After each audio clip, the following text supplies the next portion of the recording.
your brain sort of has to, it's funny, your brain has to sort of trust the environment in order to allow itself to go down into that deep sleep stage. Mhm. And if it deems that the environment is unsafe, it won't allow you to progress down into that deep stage of sleep. So that's why you can sort of trick your biology a little bit with, say, white noise, silicon earplugs, a completely blacked out room, keeping your temperature in the environment as stable as possible. All these sort of little strategies are to make sure that your body feels as safe as possible in order to go down into those deep stages of sleep.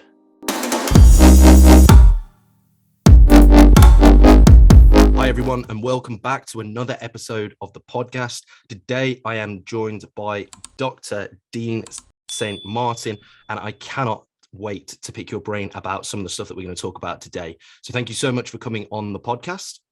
Thanks a million for inviting me, Dan. I'm very much looking forward to it.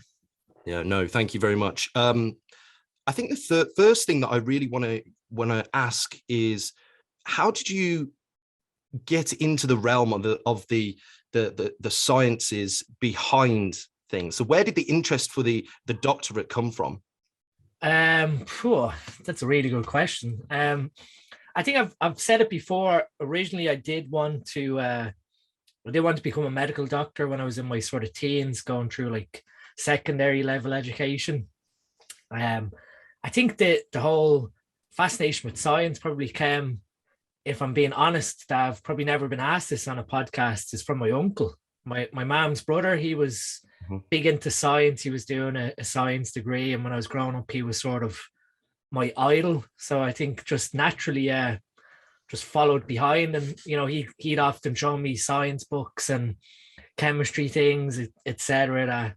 I think just naturally I gravitate towards science in that regard. So I guess what ended up happening then was with the going through and doing a chemistry degree, which was based on pharmacology and drug design. That sort of started making me look at how we design drugs. Is it the most effective way?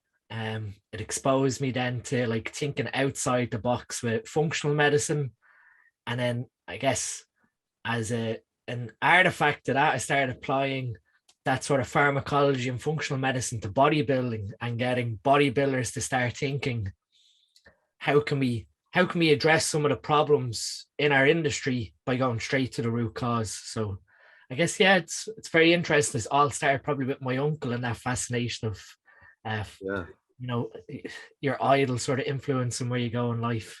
You said something really interesting, and I want to put that on the table, and we'll come back to that, or that shelf, I should say, about the industry problems, because I think there's a huge thing, and we're seeing it now over the last couple of years with the amount of deaths, the amount of issues.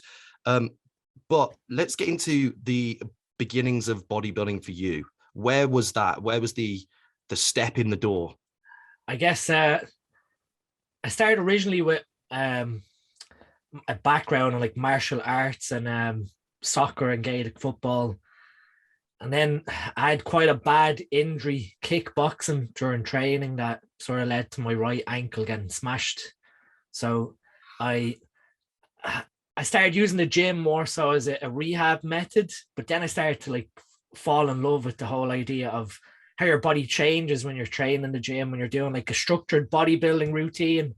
And it sort of just got me hooked. I was still kickboxing, the whole ankle rehabbed. I went to the World Championships and won it in 2010.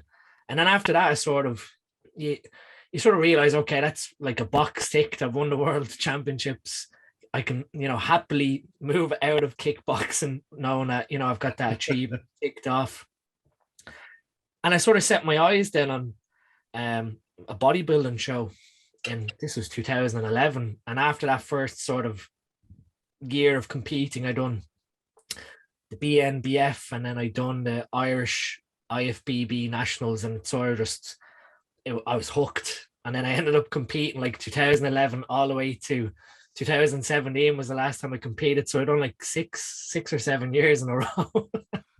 You get really sucked into that like competitive edge and just the feeling of being on stage. It's definitely addictive, and something that over the last few years, obviously with having kids, it's always been sort of the back of my mind to try and go back bodybuilding. And that's obviously where this year's goal is to get back on a bodybuilding stage after 5 years. But for anyone who's listening and you're thinking of doing your first show, once you sort of get over the edgy feeling of competing for the first time, once you get on stage, most people that you talk to get hooked, and it's a never-ending cycle. Yeah. I mean, I had a very similar journey with the gym, and I think you're right. As soon as I think my theory is, as most people who go to the gym who don't like the gym, it's genuinely just down to the fact that they haven't seen the fruits of their labor. Yeah. Because as soon as you do, you can't beat that return on investment, because you're just putting the work in, you're getting the results, and then that's addictive, because you're like, holy shit, I can genuinely sculpt my body however I want to. And when you start to see muscle gain, the confidence increase, all those sorts of other side effects from training, it's like, almost for me, and it sounds like yourself as well, it was like a whole new world opened. Yeah. And then I used to compete as a fitness model years back, and then as soon as I got over that kind of, I'm going to be on stage basically naked in front of a few hundred people and then judged because I'm wearing basically budgie smugglers. Like, you're right. As soon as I got on that stage, it was just a feeling that you can't explain to people that haven't been there. Yeah. Yeah. And I remember the morning of my first ever competition, I was actually really emotional. Like, I remember the support from my friends, family, clients at the time. They'd send over, like, I'd put a post on Facebook. That's how long ago this was. Like, it was a Facebook post rather than an Instagram one. And I remember just, like, for whatever reason, obviously the fatigue and the fact that I'd accomplished that, 16, 20 weeks, whatever it was, of 100% adherence. Yeah. I remember reading these messages and just bawling my eyes out. Like, it was the weirdest thing ever. Yeah. And then getting on stage and just, I couldn't, for anyone thinking about competing, I will always say to people, if you want to do it, 100% do it, because it is, you can't beat that level of achievement, whether you win or not. Everyone wants to win. Let's be honest. You can go into it and say, yeah, just do what you can. But once you start putting that graft in and you start trying to tick the boxes every single week for that amount of time, you want that return on investment, like we said earlier. Yeah, no, definitely. I mean, even like what you said there, the last time I competed in 2017, I done the PCA, and I think this was ridiculous this year. There was, like, I think there was 22 people in the class, and I came fifth. I remember coming off stage thinking, geez, like, fifth, that was really good going. Like, people are like thinking, well, but you didn't win. You're like, well, no, but I still made top 6, which is an achievement of itself, that you sort of then look to compare the previous years. And bodybuilding, I guess another good thing, that I guess a gem of wisdom for anyone who is thinking of competing for the first time: don't, like, get yourself down post show if you don't get the placing that you wanted, or even your second year, because I mean, this year when I compete, it'll be 10 years since I first competed. And if I took a picture of that first year to now, you'd laugh at the complete different physique between the two, that you can't get sucked into just that one result every year to define who you are as a competitor. It's very important that you sort of are able to take criticism first and foremost if you're going to do bodybuilding as a hobby or a sport, because if you can't take criticism clearly on how to improve, you're never going to move forward. And that's why I always sort of laugh when I see the naivety of some comments of, oh, I was robbed and this, that, and the other. If you can't sit back, I mean, I'm sort of probably lucky because my dad is an IFBB bodybuilding judge, and he can turn around to me and go, when I was competing and I was making, like, top 6 in the Irish Nationals, he'd, like, turn around honestly and go, if I came fourth, he'd say, at best you probably were maybe third, but he goes fourth was a good result for you. And so you have to sort of go, okay, I accept that the other three guys were better than me. How can I be better for the following year? How can I take that criticism on board to move forward? And if you can't take active criticism on your physique, then you're not really going to enjoy the whole aspect of bodybuilding. That's the other, I guess, the mental aspect to competing in bodybuilding that people underestimate. And also as well, you've got your friends, you've got your family, loved ones, anyone that supports you, always telling you in your ear before you get on stage how good you look, that you're going to win, you're going to smash it. But that's the problem. Like, everybody's getting told the same thing. So when they don't necessarily place where they feel like they should, because they've got the filter, that rose tinted glass, I believe is the phrase. And not everyone can win. That's the thing. Yeah, unfortunately. Okay, so let's talk a little bit about pharmacology. What exactly is that? Because you mentioned that phrase, and I want to make sure that everyone listening knows exactly what that is. So pharmacology, in, I guess, a very basic term, is the study of how drug compounds interact and work in the body. So basically, pharmacology looks to understand, when you take a medicine, first and foremost, where does it work? Where does it interact? And then secondly, how does it move through the body? How does that drug distribute itself throughout the body? Mm-hmm. And how does your body then eliminate that drug when it's no longer needed? So you have the two aspects of pharmacodynamics, which looks at how the drugs work in the body. Mm-hmm. And then you have pharmacokinetics, which looks at the movement of the drug through the body. And so we can take those two sides of pharmacology to anything. Even health supplements will have their own pharmacology. Mm-hmm. Nutritional supplements would as well. And we're able to then understand, well, where is the target of action? And then how does the compound stay in the body and leave the body? Mm-hmm.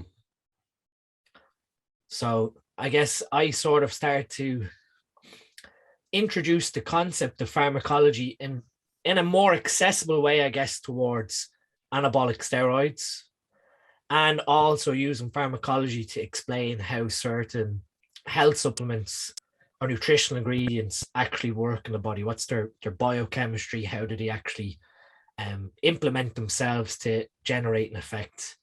And that's sort of where I applied that knowledge to the formulations that I then made for supplement needs, where you're actually using intelligent biochemistry in order to make, I guess, effective supplements that actually do what they're supposed to do. Mm-hmm. Yeah, that's really interesting. Because I don't actually know this, so this will be interesting to hear from you. How did the step from pharmacologist, in a medicine sense, and competing as a bodybuilder, how did the jump come from that to you becoming the formulator for supplement needs?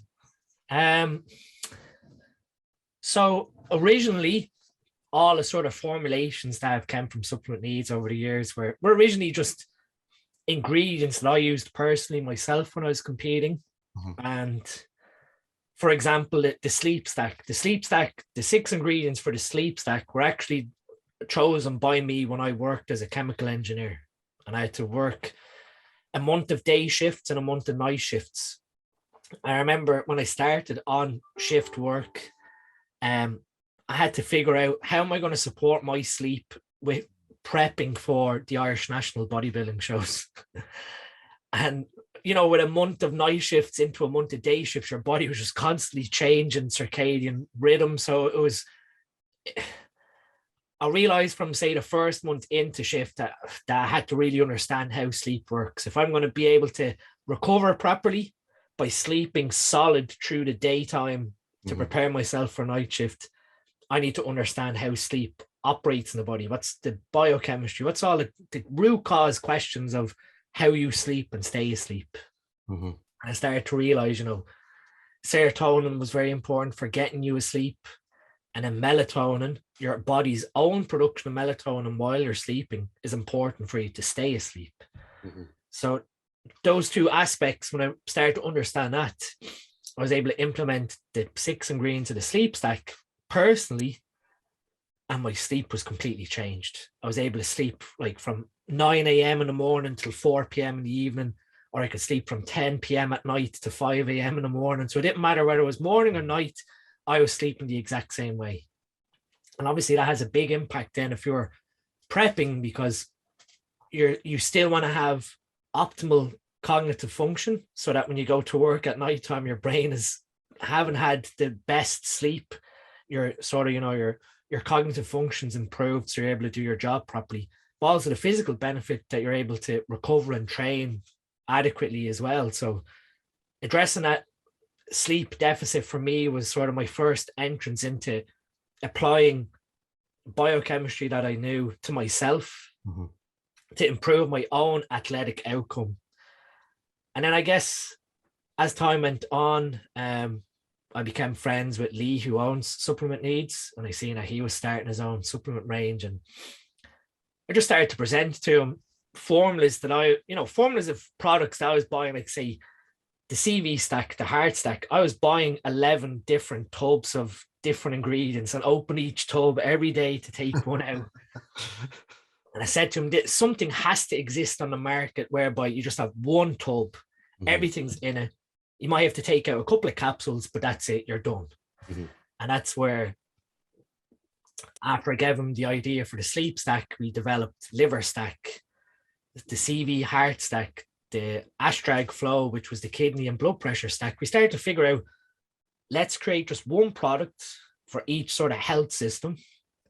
And that way, rather than your cupboard being filled with bloody 30 tubs of, people tend to get this sort of a ingredient awe, is what I sort of call it, where they read something online about a specific ingredient, go, oh, I need to take that. And then they buy a tub of it.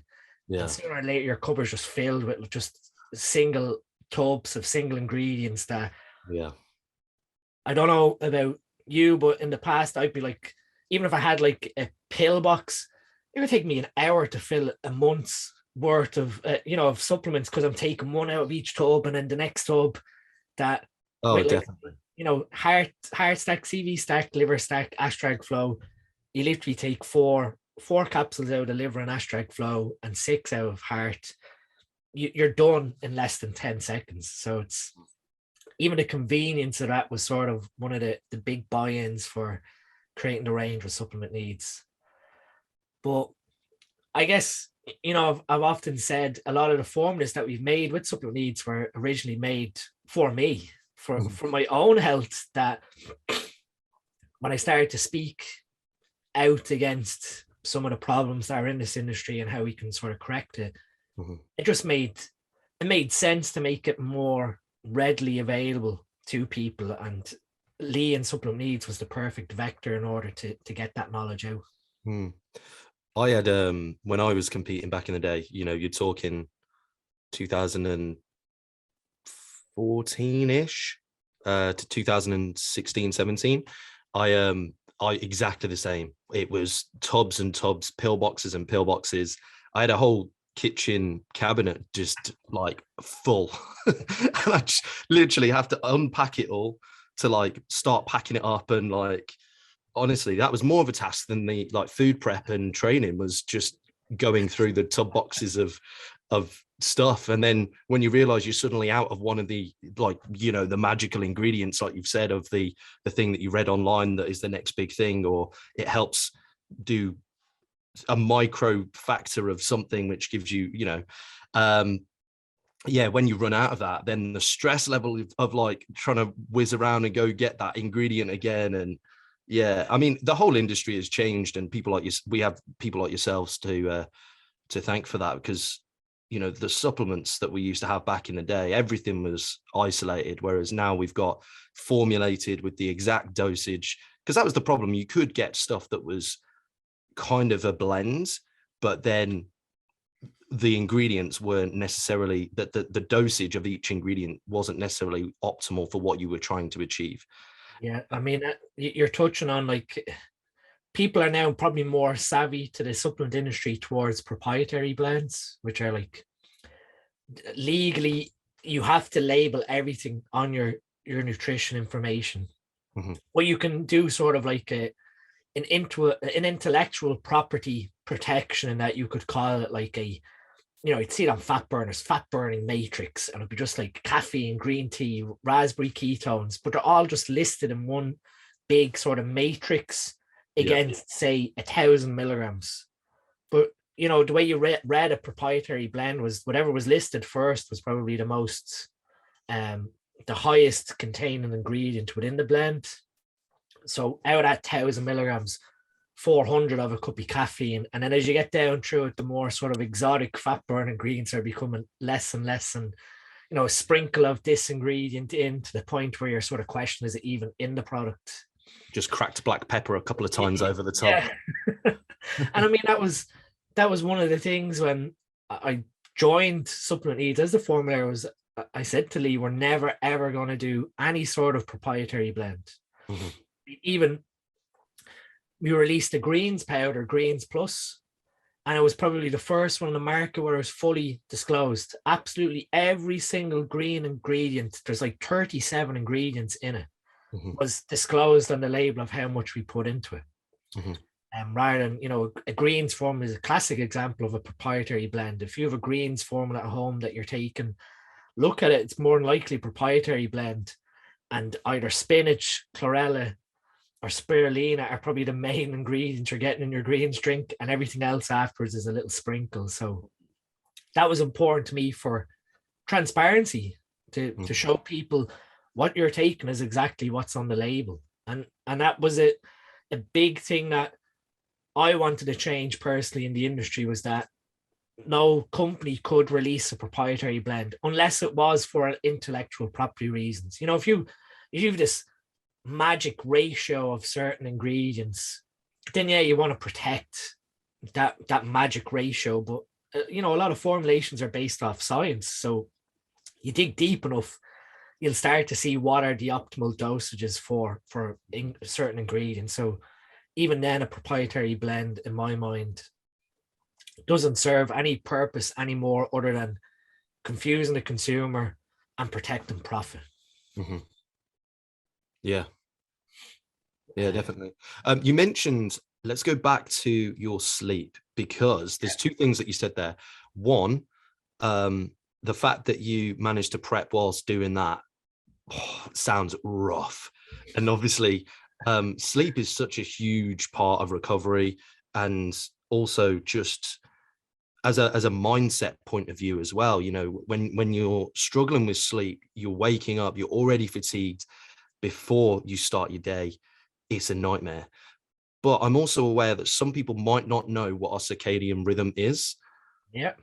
So let's touch on that if we can, please. Yeah. So human biology is thought to have evolved based around the sort of solar and lunar cycles. So basically between day and night time.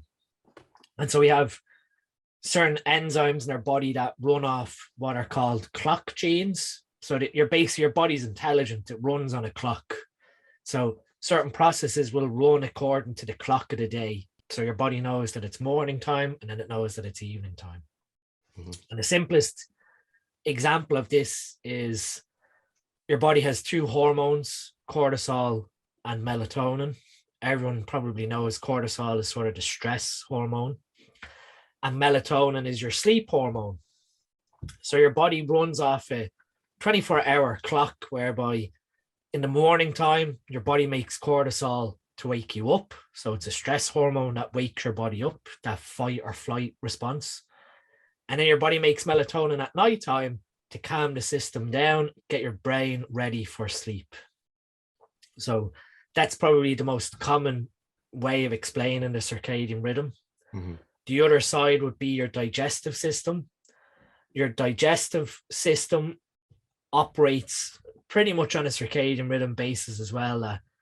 You're eating food during the day. Your digestive processes, like your production of digestive enzymes, your stomach transit, how food moves through your gut, is all optimal during the day. And then when we rest at night time, those digestive processes slow down.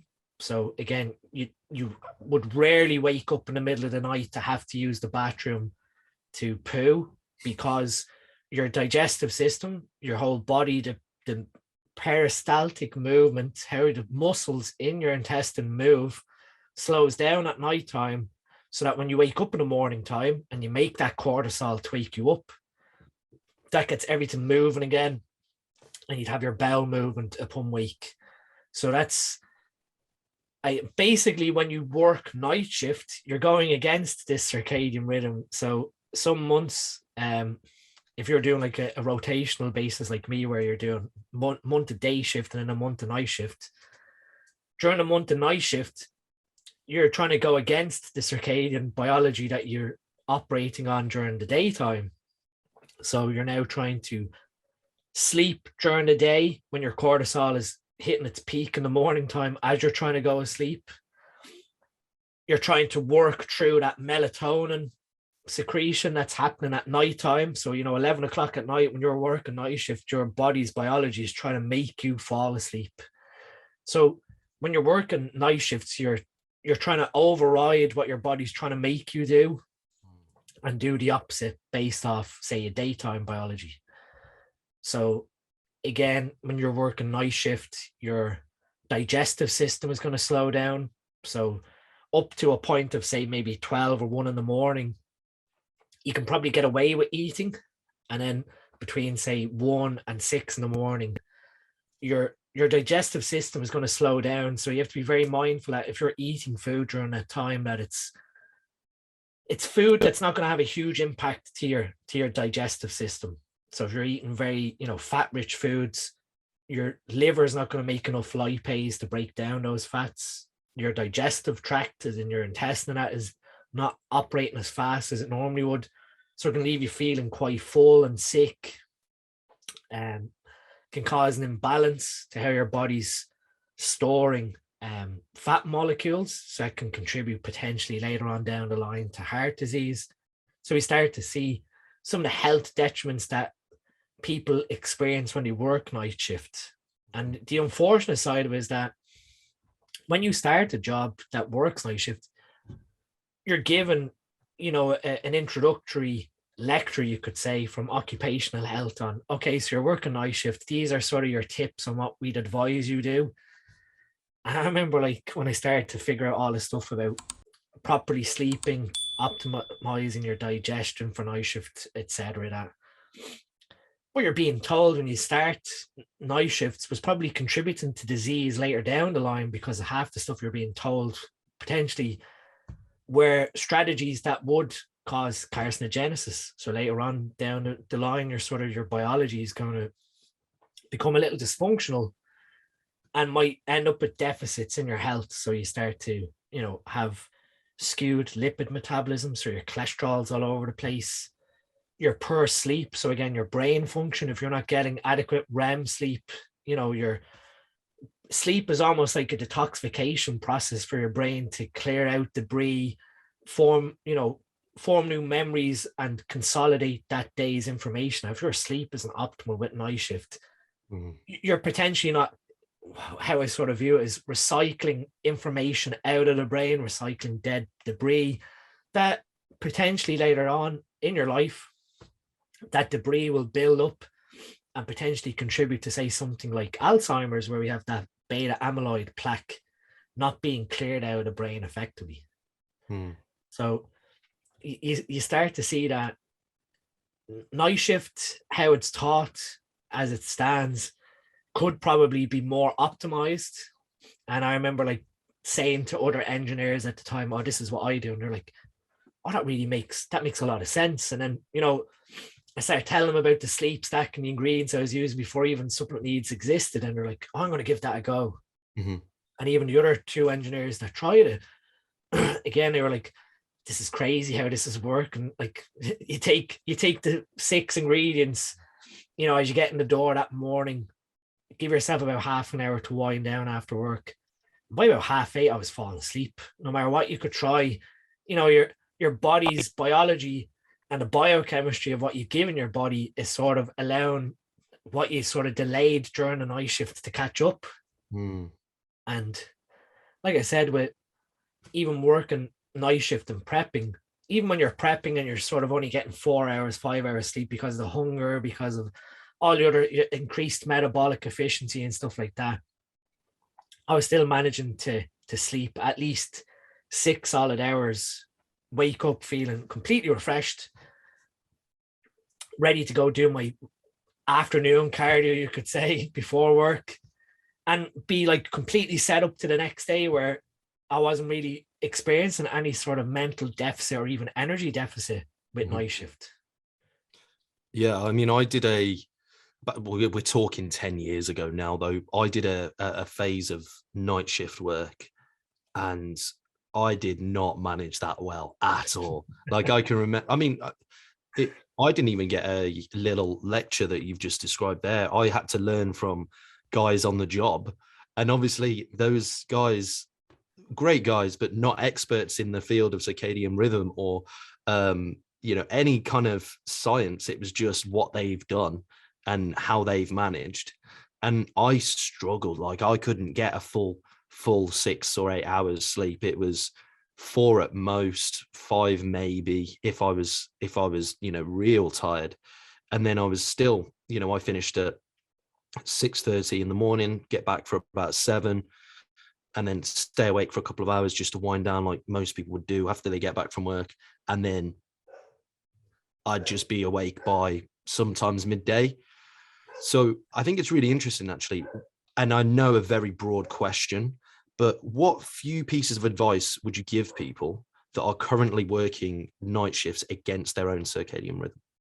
I think the main thing that changed for me was you have to set up strict boundaries between when you start night shift and when you finish night shift. And I mean, this is sort of your weekly rotation. So I was sort of lucky in that with shift, we done 4 days on, 3 days off, or 3 days on, 4 days off. So let's say I was starting night shift on Wednesday night and I was working through to Saturday morning. So that was sort of, my 3 days on Wednesday night, Thursday night, Friday night. I'd fast from Tuesday evening, 9 o'clock, whenever I had my last meal Tuesday, I would fast all the way through until I got to work Wednesday evening. So when I got to work Wednesday evening at say 6:30 to start work for 7, I'd eat my first meal then. So to me, that was the equivalent of eating at 6:30 in the morning. I just moved it to 6:30 at night. And because I didn't introduce any food, so again, food can signal to your circadian biology what time of the day it is. By delaying eating to that point of the day at 6:30 at night, I was sort of giving my body a bit of an advantage to sort of offset digestion during the day. Again, what I try and do here is I'd go to bed at sort of my normal time Tuesday night. I'd sleep in for maybe an hour or two Wednesday morning. I'd get up. So sleeping in for me is probably like 10 o'clock in the morning. I'd get up at 10, do a couple of hours of odd bits and pieces to like maybe 1 in the afternoon, and then I'd go back asleep. And I'd sleep from 1 until 5. So I try and get at least 3 to 4 hours sleep. So I'm aiming to get, if we break down sleep cycles into 90-minute cycles, I'm aiming to get at least 2 sleep cycles in during that sleep, if not 3. So you've fasted, you've caught up on some sleep before your night shift, and then you're eating when you begin your night shift. And that way, then you're sort of following your same eating pattern as a day shift by doing that. So 6:30 would be meal 1, say 10 o'clock meal 2, 1 o'clock meal 3, 5 o'clock meal 4, and then when I get home, meal 5 and bedtime. Mm-hmm. So I'm avoiding, again, that sort of between 12:30 and 5 o'clock in the morning when I know my digestive system's slowing down. I'm avoiding putting a lot of food in at that time, because anything that goes in is going to probably leave you feeling quite bloated because you're just not digesting it fast enough. Mm-hmm. The other side of it then is when you finish night shift. So when I'd finish Saturday morning, I'd get home and I'd strictly set an alarm. So I'd work out again this whole sleep cycle. So knowing that a sleep cycle is 90 minutes, I'd calculate, say, 4.5 hours from my bedtime. So I'm going to aim for 3 sleep cycles. So I go to bed, say 8:30, and I'd set my alarm for 1 p.m. And as soon as that alarm goes off at 1 p.m., that's it, out of bed. Or the other side of it was when I woke up for the second time naturally, that's when I get up. So by waiting for that second time waking up naturally, I've sort of gone through at least 2 sleep cycles at that point. Mm-hmm. By doing that, you're allowing your body to become tired during that day so that you go to sleep at a proper time that night. So by only surviving, say, on 3 hours sleep that Saturday, by the time 9 p.m. came Saturday night, my body was fatigued. My circadian rhythm was, pulling me asleep. And you then fall into that normal pattern of going to bed at, say, 9 or 10 at night on your days off. Mm-hmm. That's important when you have a family. Like, obviously, when I was single years ago, the sort of night shift, you could stay on night shift mode. It didn't really bother because, for one thing, then when it came to like a weekend on a Saturday and you're able to sleep in till 6 at night and then your friends are going out that night, you're always going to be the last man standing because everyone else is feeling tired and your biology is telling you 6 in the morning. It's 6 in the evening. But with a family, you can't afford to sleep in. And so, Sunday, you had to rely on Saturday night going to bed at 9 or 10. So that Sunday you're getting up the next morning at, say, 6:30, 7. Mm-hmm. So it was important that you caught up on sleep before you started shift. And then you had a sleep debt the day when you finished night shift, but it all played a part then that your normal routine wouldn't suffer. Mm-hmm. So that you'd have when it's your days off, you weren't trying to catch up on sleep and you weren't missing out on daytime activities. So that's sort of like the easiest way I can explain how you set yourself up for working night shift is how you set yourself up on the first day and how you set yourself up for your days off when you finish. Mm. That's the advice I wish I'd received 10 years ago. I remember when I was leaving my job, I gave I was a chemical engineer for Intel. I gave several new hires who had come in starting work and shift, all this advice from 8 years of being a shift engineer. And they were sort of looking at me crazy when I was explaining to them, like, that's not what we were told in the talk. I'm like, no, but do what I'm telling you, and you will breeze night shift work. Honestly, my practice was completely different to that. When I'd finish work at 6:37 on my last day, I would just stay awake and I'd be like, yeah, it was so terrible. I'd just stay awake and I'd get to like 4 o'clock in the afternoon and I'd be like, my head was like not just dropping, it was almost falling off. And eating was way out of control because if your body can't sleep, it needs energy and so on and so forth. And I just literally and everything goes through. And I was just a terrible person to be around. I'm not gonna lie. The mood swings, the sense of humor, everything just disappeared. I became a robot that was just very snappy at that time. So I remember a girl that I was dating at the time, like she just only have to breathe and I'd be like, what's wrong with you? Literally, honestly, it was terrible.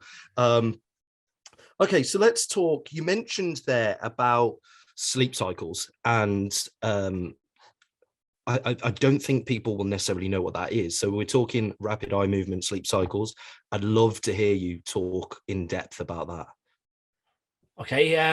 So obviously when we fall asleep, your brain moves through different electromagnetic patterns. So you have an alpha brain state, a beta wave state, and a delta wave state. So your body basically goes through these different phases of alpha to beta to delta. So delta is when we're in our deepest sleep.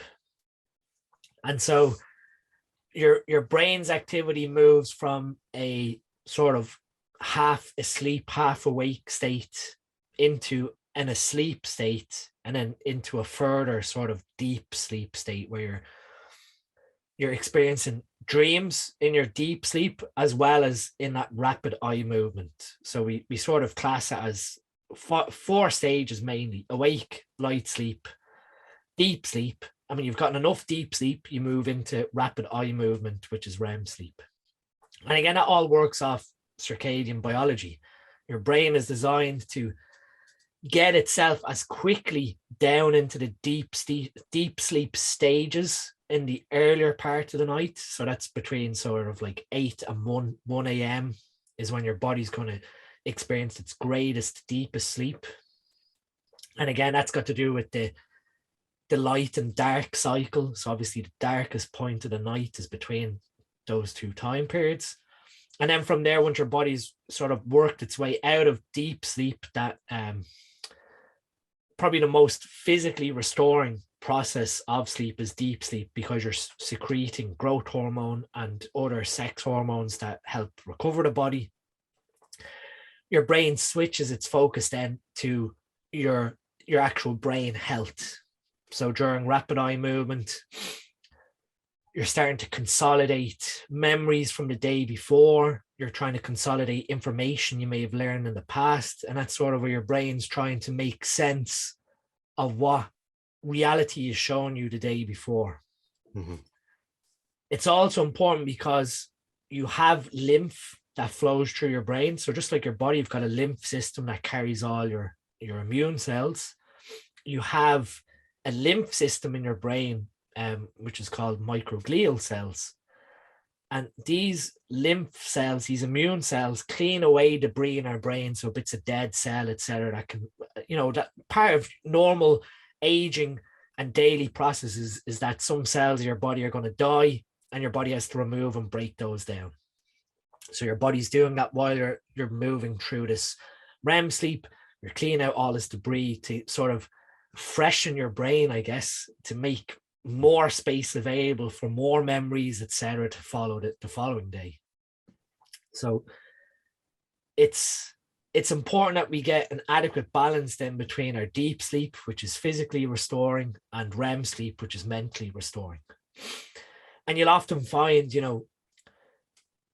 when you wake in the morning time, you might feel that you're not as physically refreshed if you're an athlete. So, certain aches, niggles, muscle recovery might not be as good on the mornings where you didn't get enough deep sleep the night before. And sort of similarly, the mornings where you wake up and your brain is a little groggy and mentally fatigued, you may not have progressed through enough REM sleep in order for your brain to feel mentally and physically refreshed.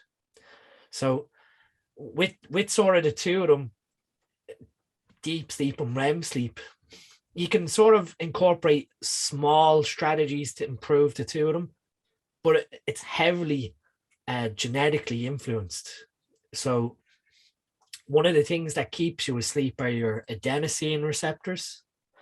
So when adenosine builds up in the brain, it basically tells the brain, okay, it's time to sleep. And one of the reasons we think with sleep biology is that it's a process in order for our brain to clear out adenosine. And in doing so, it's doing that sort of cleanup phase using adenosine as the marker to track. And that's why caffeine keeps you awake, because it acts as an adenosine antagonist. So it blocks adenosine from docking in your brain. So your brain thinks that it's time to stay awake. So that's why it promotes wakefulness. Mm-hmm. So we can sort of do small strategies to improve, say, the quality of our sleep, because if you have issues with your adenosine genetically, you're probably going to be predisposed to being a light sleeper. And that means any noise in the background, any sort of changed environment will wake you out of your sleep. And I know this personally because when I looked at my genetics years ago, it shows that I have a predisposition for my adenosine expression to be quite low. So it means that when I'm asleep, if someone makes a noise, I'll instantly wake up. So if you're a very light sleeper, it means then your body is never going to get the signal to progress down through the sleep cycles effectively down into sleep, deep sleep. Because again, when we reach deep sleep, you're in that sort of deepest subconscious level of sleep where you're pretty oblivious to what's going on in the environment. So your sort of receptivity to sound and movement in your environment is a lot lower than, say, light sleep. So your brain sort of has to, it's funny, your brain has to sort of trust the environment in order to allow itself to go down into that deep sleep stage. And if it deems that the environment is unsafe, it won't allow you to progress down into that deep stage of sleep. So that's why you can sort of trick your biology a little bit with, say, white noise, silicone earplugs, completely blacked out room, keeping your temperature of the environment as stable as possible. All these sort of little strategies are to make sure that your body feels as safe as possible in order to go down into those deep stages of sleep. Same with REM sleep. A lot of people look at their sort of fitness trackers and see that their REM sleep is on the low side, and they're like racking their head, how can I improve my REM sleep? Because, something must be wrong because my Fitbit or Oura Ring is telling me I only got like 15 or 20 minutes of REM sleep last night. And it's sort of saying that your body's trying to prioritize deep sleep first. And then after that, depending on information from the day before, new memories, new skills, it'll completely depend on how much time your body needs to spend in REM sleep in order for you to consolidate that information or that creativity. So it's fascinating. It's fascinating when you look at the biology of sleep and how the brain has evolved to force us to sleep in order to have longevity, I guess. I always laugh at people who say like that sort of entrepreneurial mindset of, I'll sleep when I'm dead, or only operating on a couple of hours sleep, when really, to be honest, that's a really foolish way of looking at biology, because quite a lot of disease states stem from lack of sleep. So if anything, sleep should be a priority. If you're only going to choose to sleep, the way I view it is your sleep quality is probably more important than your sleep quantity. So again, if you're spending 7 hours in bed, but you're only sleeping for 5, you have effectively wasted 2 hours being asleep because you're really only sleeping for 5.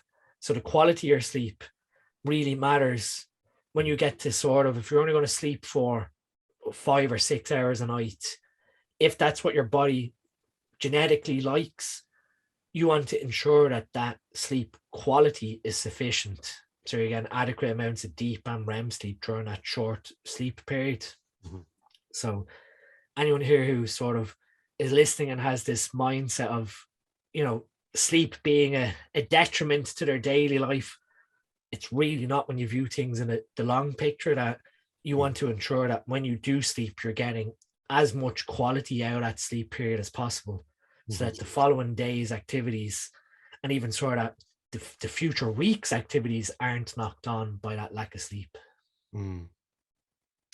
I have a question, actually. This purely personal, not for the, well, it is for the podcast, but just out of a personal interest, really. It's I haven't looked into it, which I definitely will do after this. But the other day, I decided last minute that I was going to get up early and I was going to go for a hike, for a sunrise hike. And it was definitely not within my normal sleep pattern. And it happens at other times.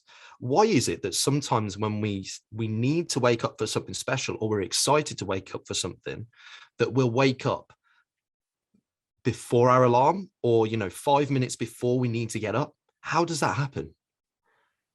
So it's not something that I really understand personally, but I would advise what you've sort of said there is, if you've got an event like that, where you're required to get up at a different time outside your normal biology, what you should sort of aim to look at is your body runs on those 90-minute sleep cycles. So if this pre-planned event has you getting up at an earlier time than normal, what you should do is plan it within the end of your sleep cycles. Mhm. A lot of people are shocked when they start counting this back. They're like, oh, wow, that's why I wake up at X time. So let's sort of break down even a 10 o'clock bedtime. You spend 7.5 hours in bed. So 5:30 is your wake up time. You can break that down into 90-minute sleep cycles. Mhm. And this is all great information that was originally put out by Nick Littlehales, which is like the sleep coach. He has some fantastic stuff.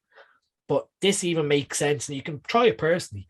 Your sort of sleep cycles then on a circadian pattern will be based around 90 minutes. So 10 o'clock is your bedtime, 11:30 is the first sleep cycle, 1 o'clock, 3:30, 1:30, 3:00, 5:30, 4:00, 5:00. So you can sort of go through these 90-minute sleep cycles of when you're effectively going to wake up. Mhm. So you can start planning in then. If you go to bed at 10 o'clock and you've got an early event, then if 5:30, say, is that last sleep cycle, the next sort of ended sleep cycle is 4 o'clock. Mhm.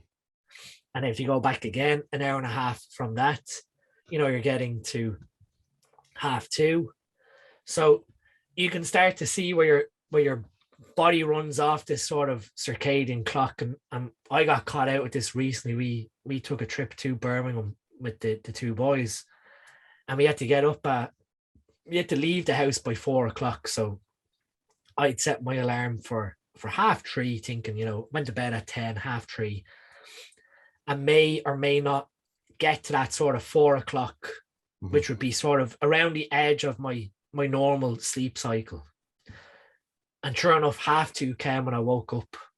And when I woke up, I knew, okay, that's it. If I go to sleep now, I'm in the danger zone that I'm going to be halfway between sleep cycles, that when the alarm goes off at 3:30, I'm going to wake up extremely groggy. Yeah. So I had to accept 2:30 when I got up. When I woke up at 2:30, that's it. I'm up now. Forget about the hour in bed. I just lied in bed for half an hour, keep myself awake, but sort of just resting, but Mhm. not allowing myself to go back to sleep. Because if you do that, then you're sort of following into what we call sleep inertia, where you're heading into deep sleep during that sort of 45-minute mark of the sleep cycle, and then the alarm goes off. And that's why often people who set alarms that aren't planned off their sleep cycles their alarm will go off and they go, what the hell was that? And you wake up all confused and as if someone's like completely smacked you out of your sleep. Yeah. And then oftentimes you wake up and you're extremely groggy and you want to go back to sleep again because you've basically broken that sleep cycle where you're just about to enter into that deep phase where your brain is starting to process and move into that delta wave brain state.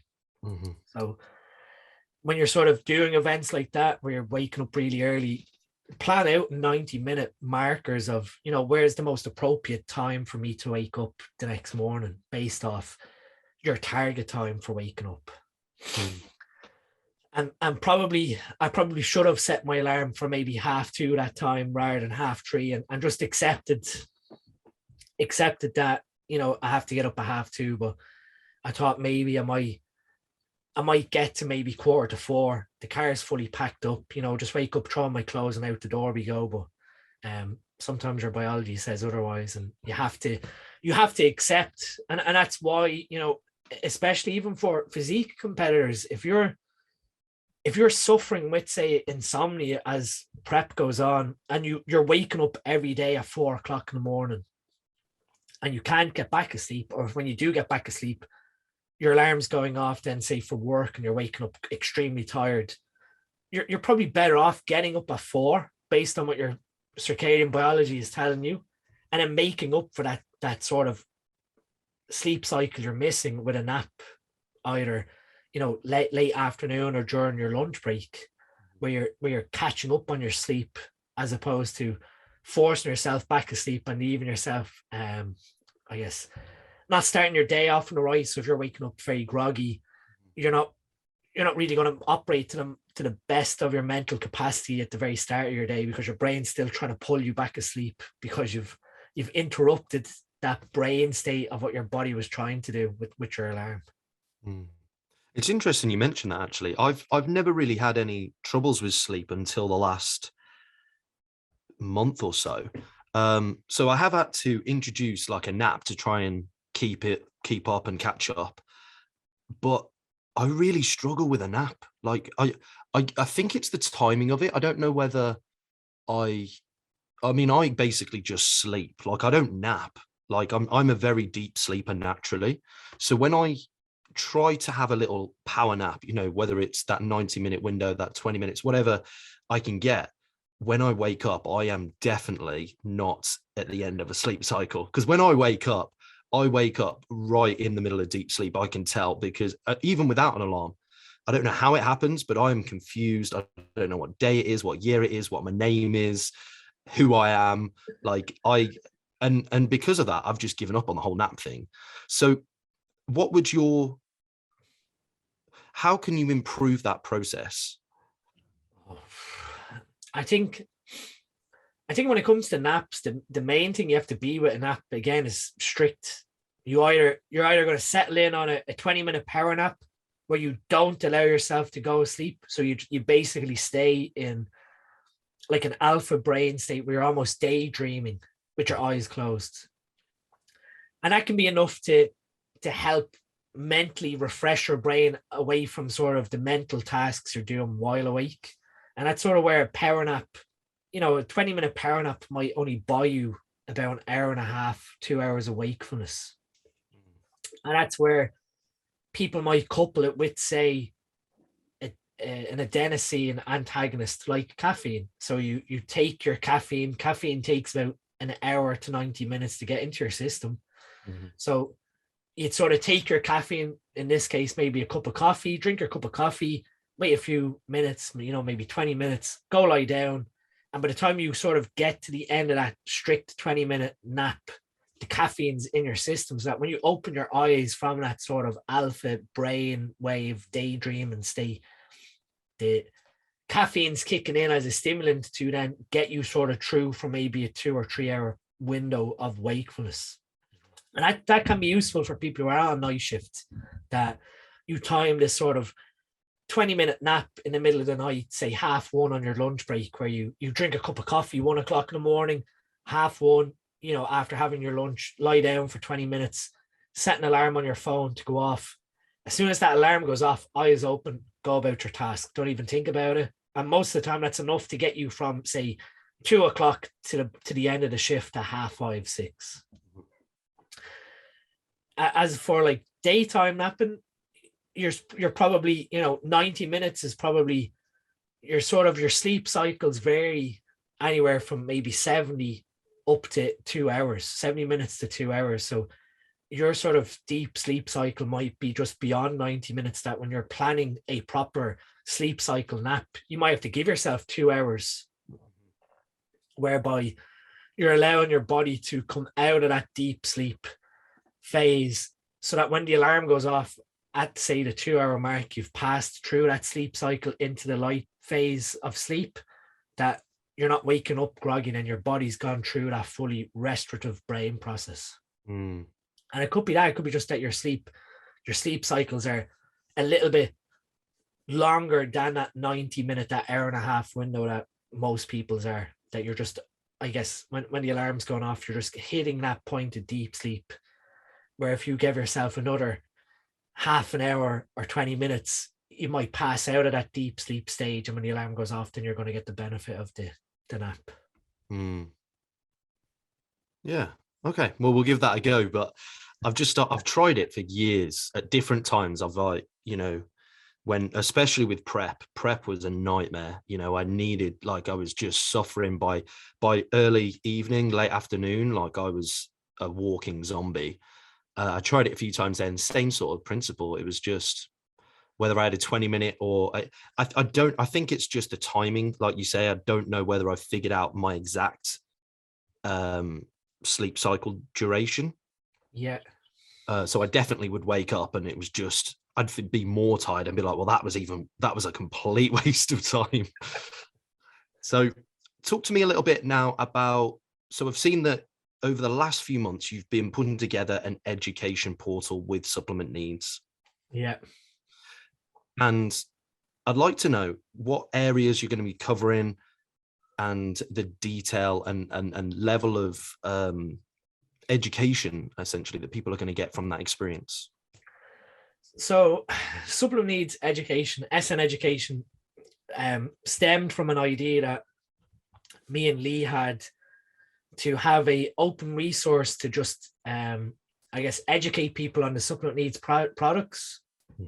To have a free resource where there was, infographics, videos where I discuss in detail what all the different products do. So, there's like a 10-minute video on sleep stack. There's a 10-minute video on CV heart stack.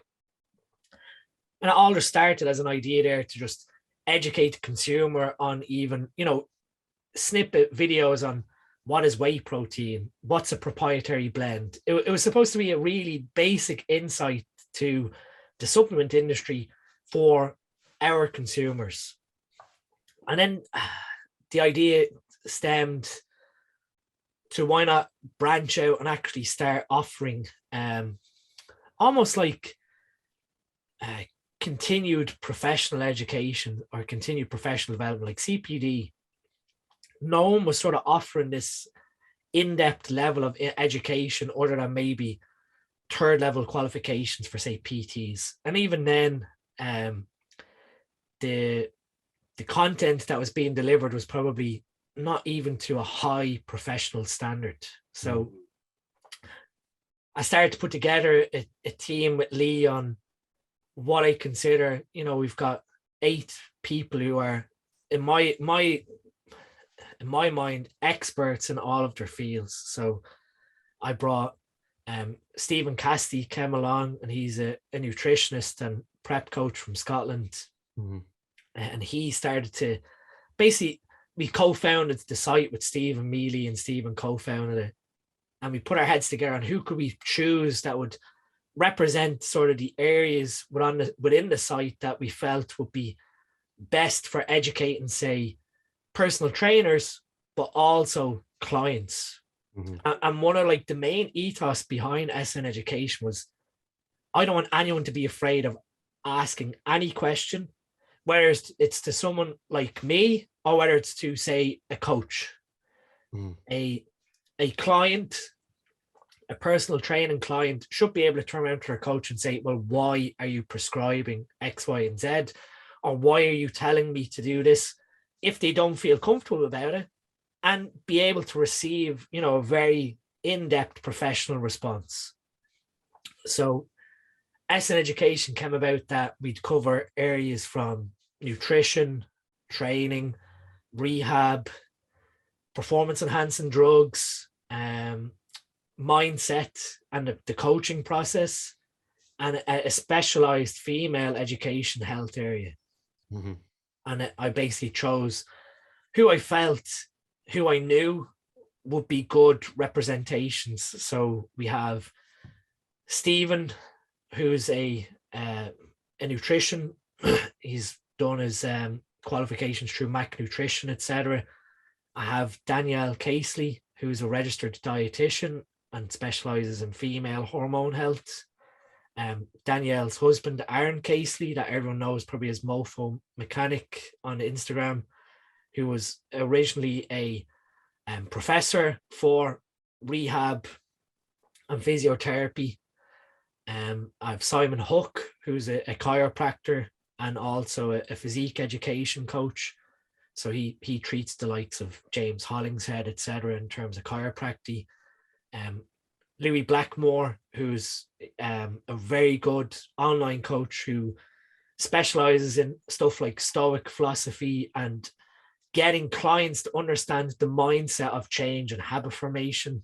And then I have Olivia Orchowski, who's a female coach who's doing qualifications in naturopathic health, who delivers a lot of the female health content.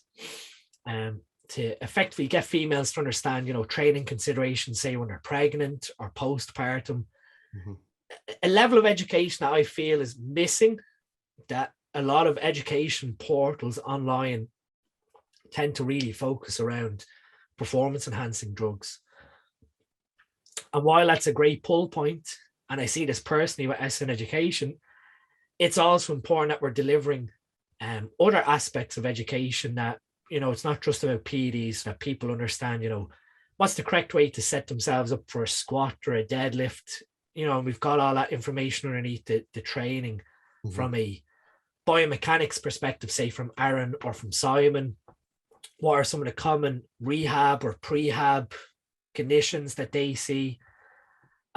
Really what I want SN education to be is a portal whereby if you're a member, any question you have surrounding your health, lifestyle, longevity is answered, and answered in a way that is backed up with references, so scientific references, so that we're not just telling someone to do something because we said so. It's because here's the evidence that shows what our viewpoint is around.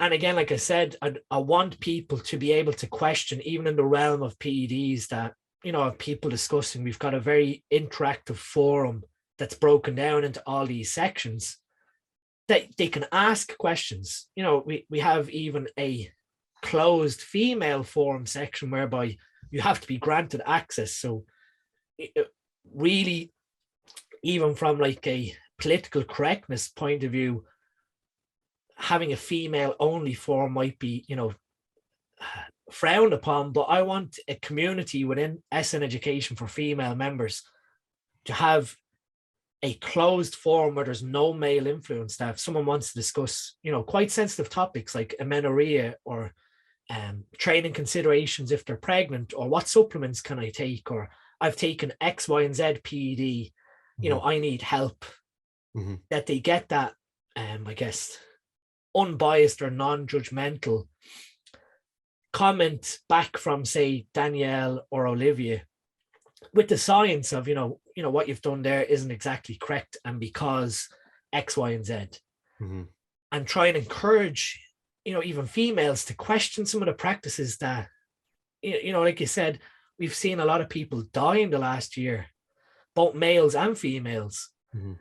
Some of it, to an extent, is ignorance.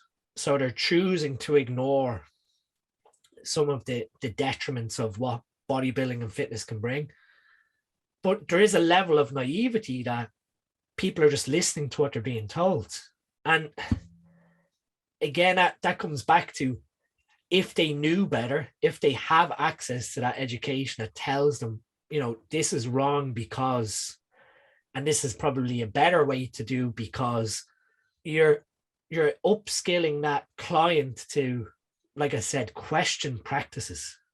And change will only come about in this industry by people questioning coaches, question other educators, basically trying to understand, why are you saying what you're saying to do? Because this resource here has shown quite concisely why that opinion is wrong. So we're now 7 months in since launch, and we've almost 200 members, active members on the forum and the website. That it has been a slow process. Obviously, each day new people are joining, but it hasn't taken off as fast as you'd imagine. But those who have joined have remained, because they're seeing the level of detail that's going into the explanation on questions that they have. They see the level of detail that's going into the videos, and almost most of the videos on the site are delivered in a Loom online lecture presentation format, that it's not just someone impersonally like me sitting in front of this camera now and just chatting away arbitrarily. I'm actually showing you with, PowerPoint slides. This is the data. Here's the source. You can go do your own research now.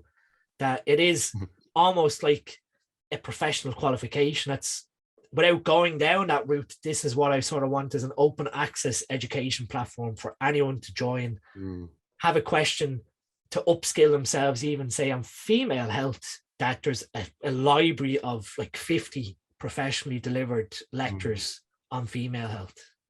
Yeah, I think it's so needed in the industry because, like you say, bodybuilding, fitness, it's kind of like a godfather sort of guru sort of realm where we just, because that's what people have done for so long, that's how it should be.